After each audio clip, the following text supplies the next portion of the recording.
Fala Máquina, Igor aqui. É o seguinte, no vídeo de hoje eu vou te ensinar quais são as 3 suturas que todo médico recém-formado tem que dominar antes de fazer os seus plantões. Fica comigo. Bom, se você vai fazer plantão numa UPA, se você vai dar plantão do pronto-socorro no interior de Minas Gerais, no interior da Bahia, né? Qualquer outro local que seja demandado de você fazer uma sutura, dar um ponto, certamente você precisa conhecer essas 3 suturas, esses 3 tipos de ponto. Por que eu estou fazendo esse disclaimer aqui? Porque talvez você vai dar plantão ali num serviço muito bem estruturado ali nas capitais, né? Às vezes você vai pegar um pronto-socorro de um hospital privado, né? Ali em São Paulo, em Belo Horizonte, né? Nas capitais aí, Brasil afora, e tô pensando, né? Eu não vou precisar fazer sutura, quem vai fazer sutura é o cirurgião, né? Agora, a realidade de 99% dos nossos alunos não é exatamente essa, né? Estão lá de plantão, estão sozinhos de plantão, ou estão de plantão num local ali até tem mais de um médico, mas são generalistas. O cirurgião fica de sobreaviso muitas vezes, só vai naturalmente para fazer uma cirurgia. E os pequenos procedimentos, as suturas, drenagem de abscesso, cantoplastia, fica tudo a cargo do plantonista. Tá? Então, esse é o contexto aqui da maior parte dos médicos no Brasil, dos nossos alunos, né, inclusive. Tá? E primeira sutura, naturalmente, né, isso aí você deve imaginar, que você precisa dominar, é o ponto simples. Né, o ponto simples. Por que o ponto simples? Porque esse é o tipo de ponto que você vai dar em talvez 80% dos casos, né, até mais às vezes. Então é o ponto coringa, é o ponto que você vai dar para tudo. É o ponto que você vai dar para fazer uma sutura, para fixar um catéter, você pode fixar com um ponto simples. Né? Às vezes numa paracentese que ficou vazando ali, você vai dar um ponto simples. Né? O ponto simples ele vai resolver a maioria esmagadora das situações. Então se você puder escolher um ponto só para você dominar, é o ponto simples. E aí, eu quero te mostrar aqui em relação à execução, né? A execução dessa sutura.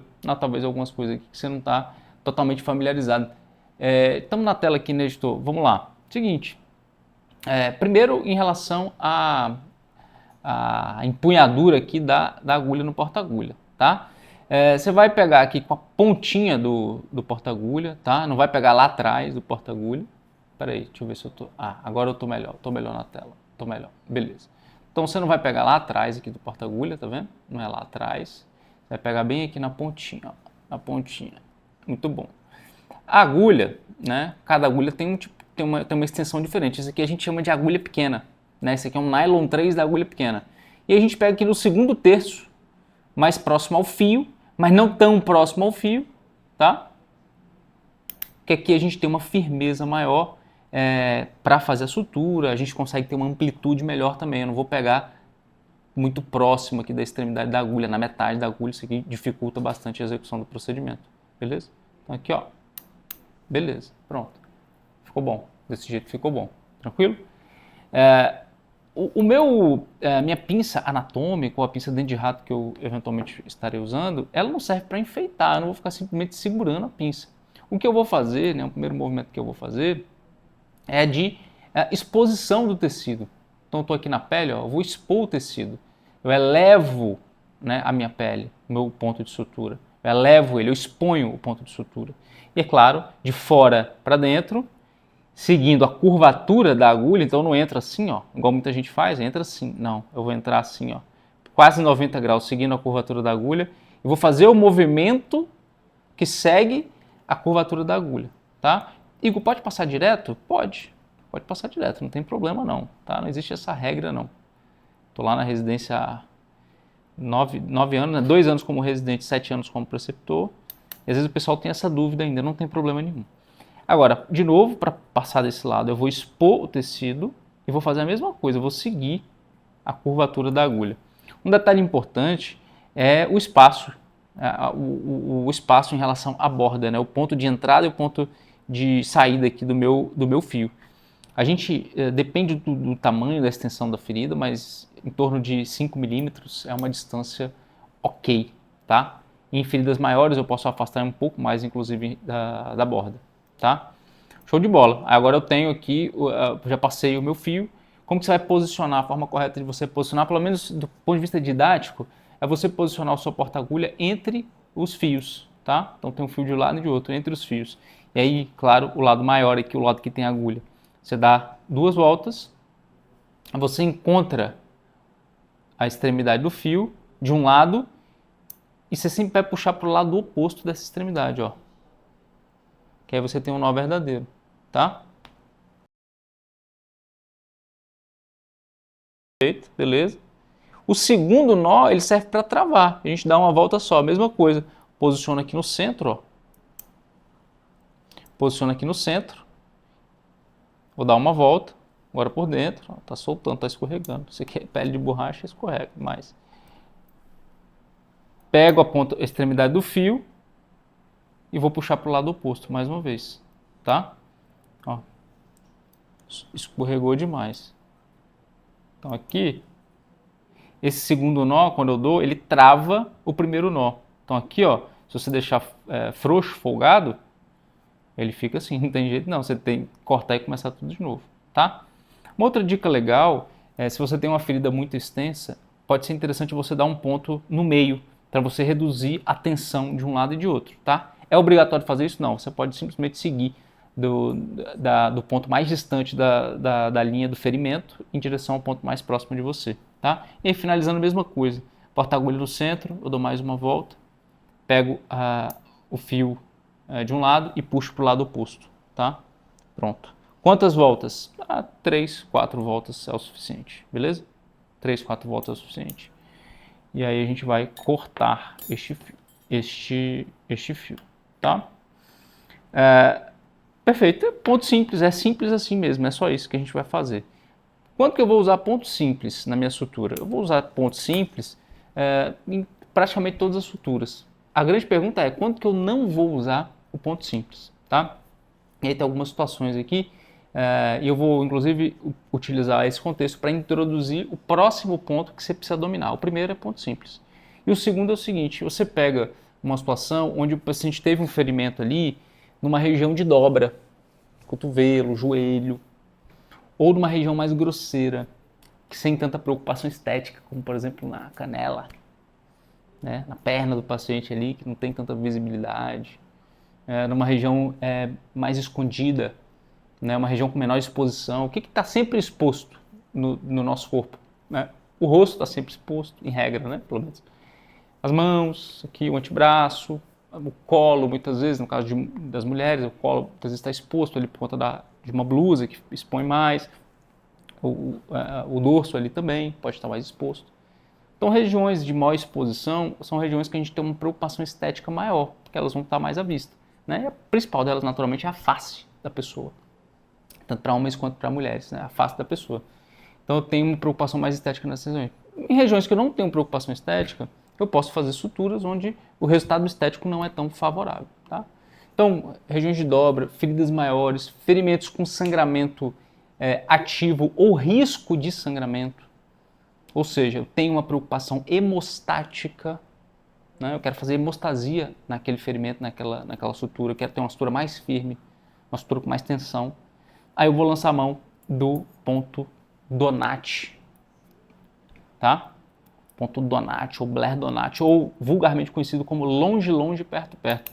Longe, longe, perto, perto, ele já me diz exatamente o que vai acontecer na minha sutura. Eu vou entrar longe, sair longe, depois vou entrar perto, sair perto, tá? Estamos aqui na tela, editor? Estamos aqui, né? Beleza. Então, longe aqui, o que é longe? De 7 a 10 milímetros de distância, tá? Longe, passei de um lado, saí no meio, de novo, vou posicionar aqui. Ó, peguei muito perto do fio, tá vendo? O ideal não é fazer isso. O ideal não é fazer isso. Se você fizer isso, você pega e conserta, tá? Não tenha pressa, não. Não tenha pressa para fazer uma sutura ruim, não. Tenha calma para fazer uma sutura boa, tá? Aí de backhand agora, mais uma vez, ó, expõe o tecido, entra perto aqui da borda, 2 milímetros da borda, tá? Não adianta você entrar tão perto da borda, que aí você pode, inclusive, aumentar tanto a tensão e rasgar a pele. Aí tem que começar tudo de novo, beleza? E aí o resultado fica assim, longe, longe, perto, perto. Posicionamento do porta-agulha é a mesma coisa, né? Posiciona no centro, 1, 2 voltas, pegou o fio de um lado, Ó, você vai ver que vai ficar bonito, ó, tá vendo? Ó, viu? Nó verdadeiro.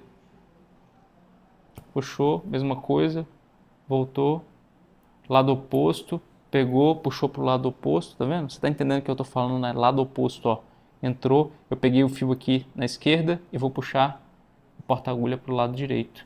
Que mesma coisa, ó. Dei a volta, peguei o fio aqui na direita, vou puxar o porta-agulha pro lado esquerdo. Tá vendo? De um lado para o outro, de um lado para o outro, de um lado para o outro e assim por diante, tá? E aí a gente tem aqui um donate, beleza? O donate é um ponto hemostático, é um ponto mais grosseiro, um ponto de maior tensão. Ele tem razões específicas, ele tem um propósito específico ali a nível de pronto-socorro. Não é sempre que você vai usar, mas em regra vai ser muito útil você dominar esse tipo de sutura nas circunstâncias que eu apontei para vocês. E aí, tudo bem. Aí tem o terceiro, Igor, qual que é o terceiro ponto que todo mundo tem que saber? Você pode até saber mais tipos de sutura, tá? Eu considero que os dois mais importantes são o simples e o donate. O simples você vai usar para quase tudo, e o donate numa situação ali onde você tem uma preocupação hemostática maior, quer fazer uma hemostasia legal, quer dar uma atenção maior ali naquela ferida, naquela sutura, tá? E aí uma terceira opção poderia ser um ponto intradérmico. E aí tem aquelas pessoas que dizem que não se faz intradérmico no pronto-socorro, pronto-socorro não é lugar de fazer intradérmico, quer fazer intradérmico vai para o consultório, vai para o ambulatório, vai operar com cirurgião plástico, PS é só ponto simples e donate acabou. Isso não é uma regra absolutamente. A gente poderia lançar a mão de um ponto intradérmico ali, principalmente na face do paciente. Não que fazer um ponto simples no rosto não fique com resultado. Pode ficar com resultado legal. A gente fazer um Guinness, né, também fica legal, né, um falso donate fica legal. Agora, né, o intradérmico, quando bem feito, ele tem um resultado estético favorável, tem um resultado estético bom. Um outro ponto, e eu vou colocar aqui como terceiro, que esse aqui pode ser bem útil nos casos de hemostasia também, em alguns casos de hemostasia também, é o ponto em X, tá? Ponto em X, vou colocar como o terceiro aqui. Né? E o ponto em X ele tem uma característica que é basicamente você fazer 2 pontos simples consecutivos sem dar o nó. Ó, então eu passo aqui uma vez, beleza?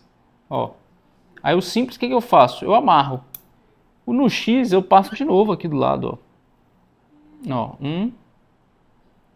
Ficou torto isso aqui. Ó. Mesma distância, ó, tá vendo? Por que chama X? Porque olha só como é que fica por cima aqui. Quando eu amarrar, ele fica igual um X, tá vendo? Ó. Depois que você aperta, ele muda, né? Tá vendo? Mas antes ele fica igual um X. E aí já vai finalizar da mesma forma, né? Puxa de um lado, de outro. De um lado, de outro. E aí vai embora.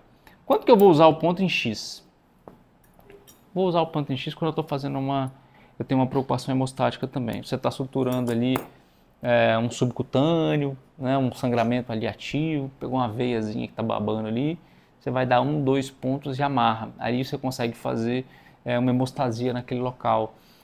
A gente pegou, por exemplo, você fez uma paracentese, aquele paciente de múltiplas paracenteses, e depois que você finalizou o procedimento ficou vazando ali, você comprimiu, não adiantou, continuou vazando. Você pode fazer um pontinho ali, pode ser um simples, mas pode ser um ponto em X, tá? Faz 1, 2 e amarra, e aí fica, ele fica mais, bom, ele é mais hemostático, ele é mais firme, ele dá uma tensão maior, e nessas circunstâncias seria bem útil você conseguir fazer um ponto. Quer ver outro exemplo legal? Uma hemorroida com sangramento ativo, tá? Hemorroida sangrando ali, você pega um catibu, aí você deu um ponto, amarrou, não parou, aí você vai dar 1, 2, X, amarra, depois dá outro X e amarra. Em muitas situações você dá vários ali, como se fosse um chuleio, sabe? Um chuleio, um por cima do outro ali, buscando a hemostasia, tá? Então nessas circunstâncias seria legal você saber fazer um ponto em X. Ponto em X é um ponto legal para hemostasia. Bom, e aí aqui no canal tem vários pontos aqui, a gente ensina muito a fazer sutura aqui, então você procura aqui que você vai encontrar chuleio, simples, festonado, você vai encontrar guilhes, você vai encontrar Donati contínuo, vixe, tem todo tipo de ponto intradérmico e assim por diante, tá? Muito bom, e se você gostou desse vídeo aqui, dessa aula, deixa um like aqui pra gente, né? Encaminha essa aula para uma pessoa que você conhece, que está na faculdade de medicina e que vai se beneficiar de ter acesso a esse conteúdo aqui, beleza? E se inscreve no canal, ativa as notificações para você não perder as próximas aulas, beleza? Um abraço e a gente se vê no próximo vídeo.